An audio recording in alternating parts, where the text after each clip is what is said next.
Nothing in this recording is intended as investment advice, and the people in this recording may hold positions in the companies they talk about.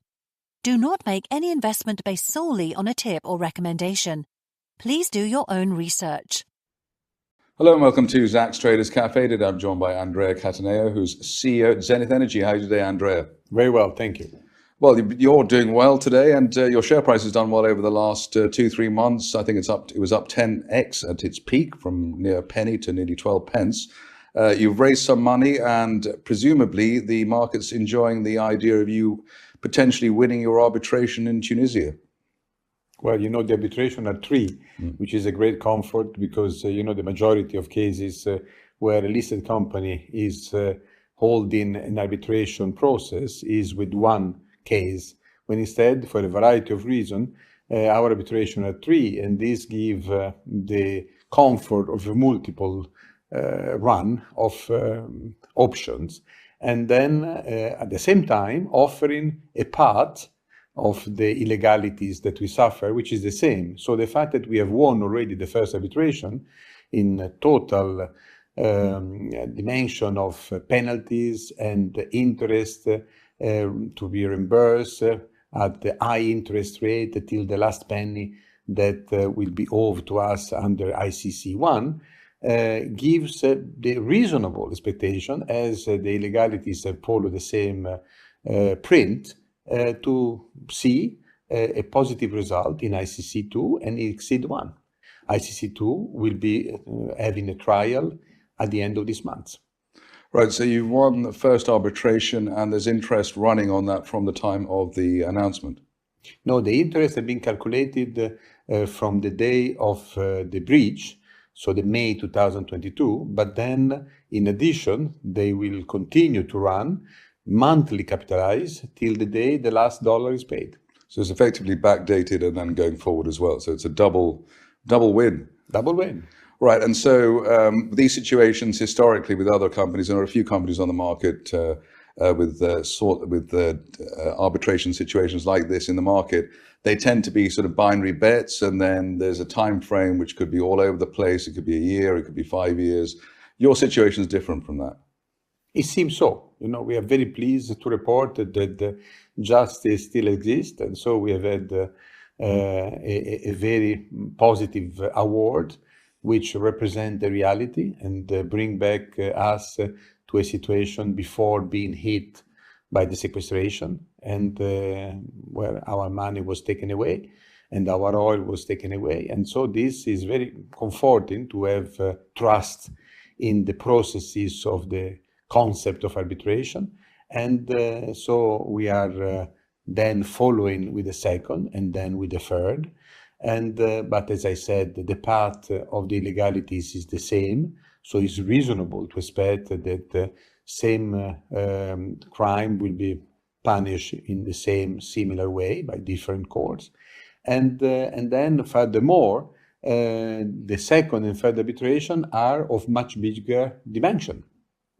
So the first one was around $10 million, and you've got that under your hat. The market value of your company, market cap, went up from about 2 or 3 million to is about 23, 24 million now. So the market it's up with events. The next potential arbitration wins are much greater than the 10 million. Indeed. The first arbitration actually was initiated for only $6.7 million, which was the amount of money that was not paid to us unduly. But then the sentence has been making the full picture of the damages, which is not only the fact that we were not paid in 2022 some money, but the damages financially, so the interest, the cost of arbitration, so all the costs we spent for them and for us, and then the lawyers' fees. So instead of 6.7, we arrived to 9.7, which is an increase from the original claims of 45%.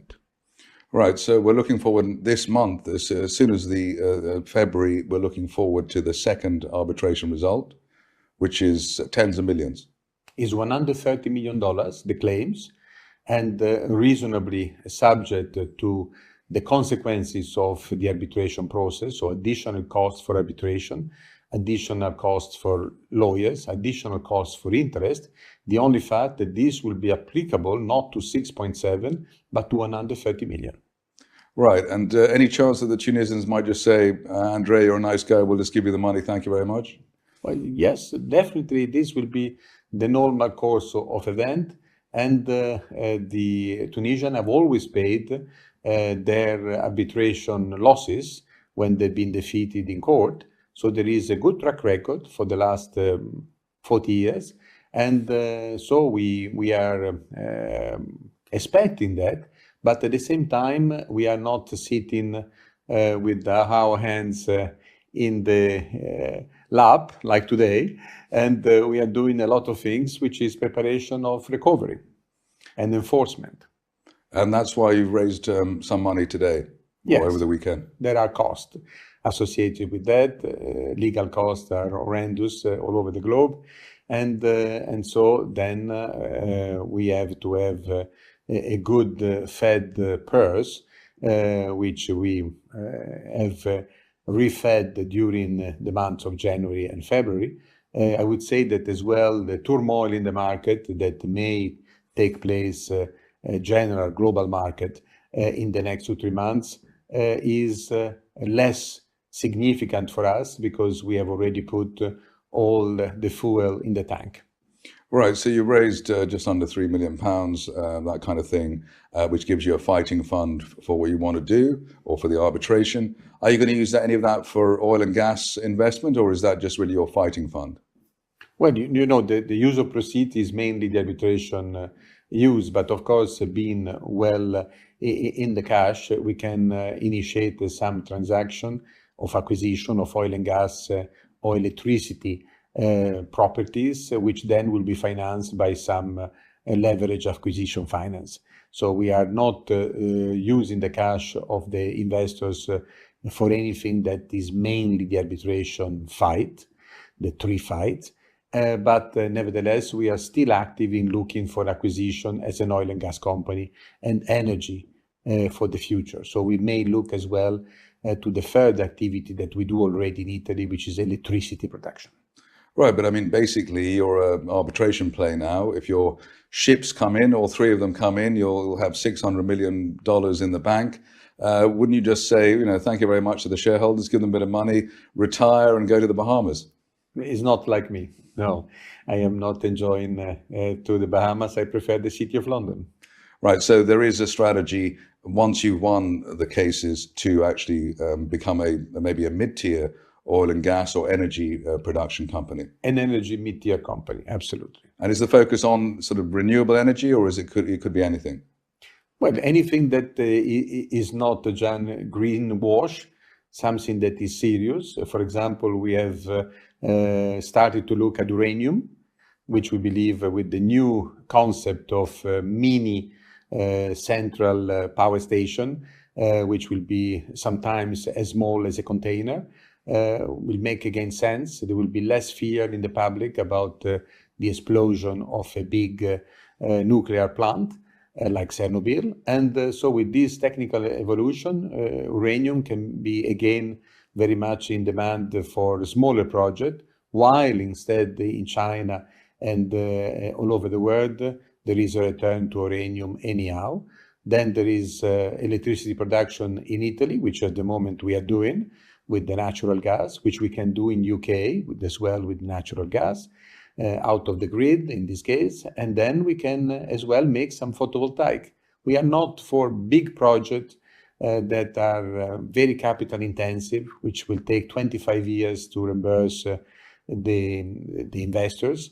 And we want to use what we have affirmed as a brand of the company, our opportunistic ability to buy asset from companies that leave the panorama, what we have done in Italy, buying the 11 field from what was at that time Mediterranean Oil and Gas PLC, and then they left Italy, and we bought all of this for a negative consideration, and is still producing cash today, 12 years later.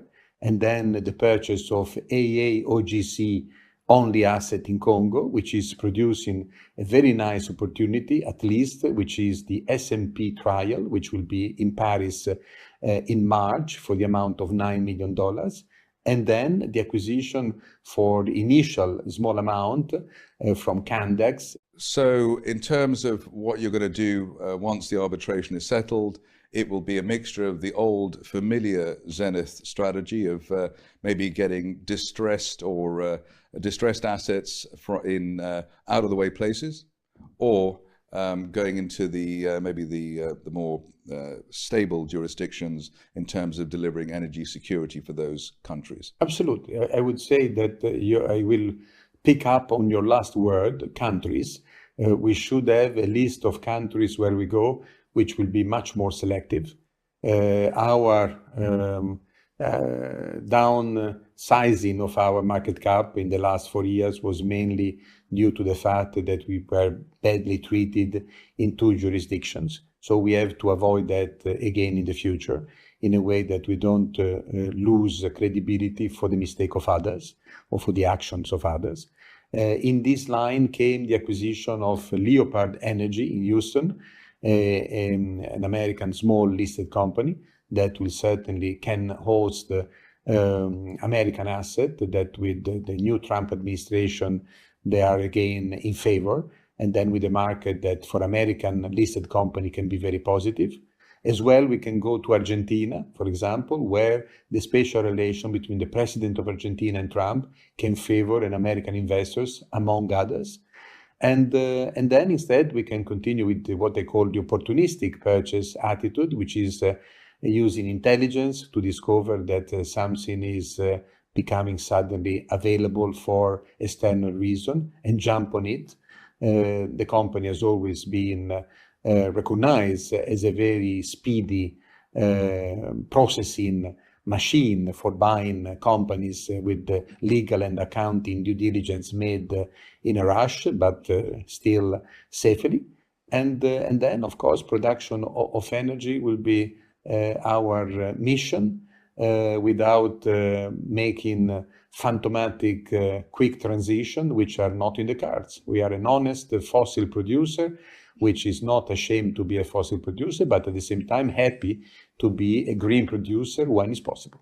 So is there any way, I mean, you're known for like going for these, let's say, high risk, high reward situations, whether it's distressed companies or jurisdictional risk. Is there any way of mitigating that, or understanding what the value of a distressed asset is, which is one skill. The other is if there's a jurisdictional problem, then you have the team to fight back and win your case.